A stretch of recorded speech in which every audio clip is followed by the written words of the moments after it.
Pour démarrer un enregistreur Acodata, il faut se connecter sur aconet.cloud.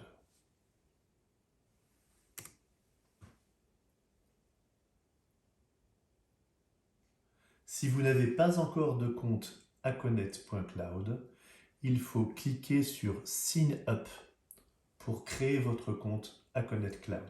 Vous avez créé votre Aconet Cloud, vous allez y accéder en rentrant votre identifiant et votre mot de passe suivi de login. L'écran d'accueil d'Aconet Cloud vous conduit directement sur l'onglet Dispositifs. Si ce n'est pas le cas, cliquez sur l'onglet Dispositifs.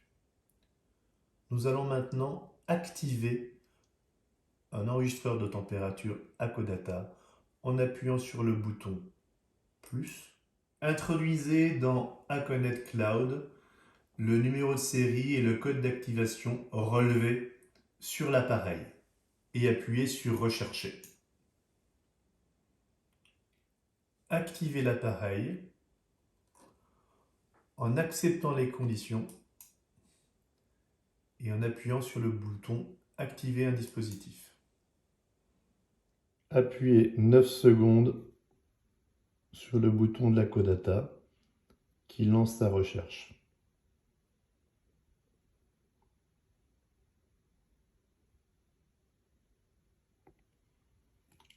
La recherche se caractérise par le clignotement du voyant bleu.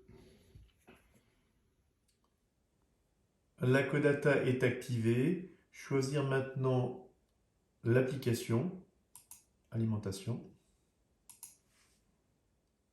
Choisir l'option Assistant de configuration. Choisir l'application Application positive, application négative. Et est-ce que vous voulez activer la sonde d'humidité? Oui. Rentrez le point de consigne. 2 degrés. 40% d'humidité me convient. On fera le résumé.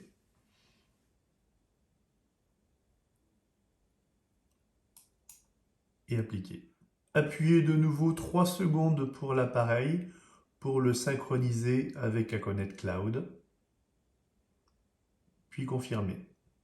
Nous allons maintenant continuer la configuration de l'appareil en appuyant sur Paramètres.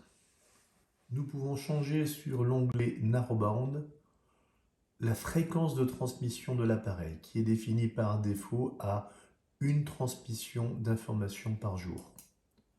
Je vous engage à garder cette une transmission par jour car c'est celle qui consomme le moins d'énergie. Sur l'onglet Enregistrement, on peut définir quelles sondes de la température, de l'humidité ou des deux seront enclenchées et l'intervalle entre chaque enregistrement. En base, c'est 30 minutes. Là aussi, je vous propose de ne pas le modifier pour garder du temps de batterie. Pour l'onglet Sonde, il faut vérifier et modifier éventuellement la température ambiante que l'on veut obtenir, ainsi que celle correspondant à l'hygrométrie. S'il devait y avoir un gros écart entre la température affichée sur l'enregistreur et la réalité, vous pouvez modifier ces éléments-là au niveau température et au niveau hygrométrie. Pour l'onglet Alarme, seuls 2 éléments sont à modifier. D'abord, décider quand il faut forcer la transmission d'alarme, en cas d'activation, en cas de désactivation ou en cas d'activation et désactivation, ce que je choisis.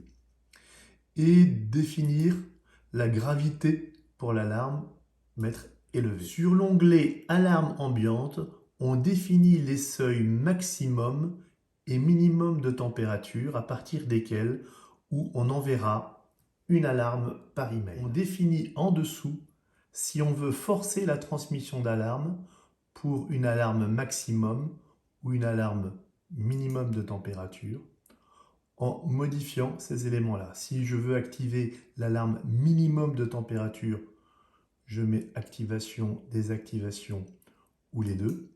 Si je veux activer l'alarme maximum de température, j'utilise en cas d'activation, en cas de désactivation ou les deux.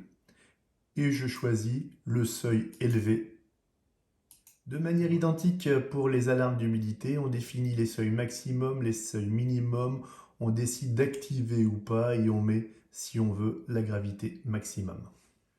Surtout ne pas oublier de modifier l'enregistrement des paramètres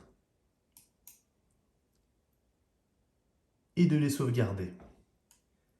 Si vous voulez que tous les éléments qui ont été modifiés sur Aconet Cloud soient intégrés dans votre produit Acodata, il faut forcer une nouvelle transmission en appuyant sur le bouton. Enfin, nous allons indiquer à qui envoyer ces alarmes en cliquant sur Notification, ajouter une nouvelle notification que l'on va appeler Test. On décide d'appliquer cette notification au dispositif que je viens d'enregistrer. C'est donc le 91. D'accord. J'ajoute la règle correspondante. Je vais appliquer donc cette règle toute la semaine. Pour les alarmes élevées, le langage sera en français. D'accord. Et je vais envoyer ces informations-là à l'email suivant. Je peux également décider d'un retard éventuellement d'alarme 30 minutes après. On n'oublie pas d'activer le bouton de confirmation et d'enregistrer les données. Voilà, la notification est créée.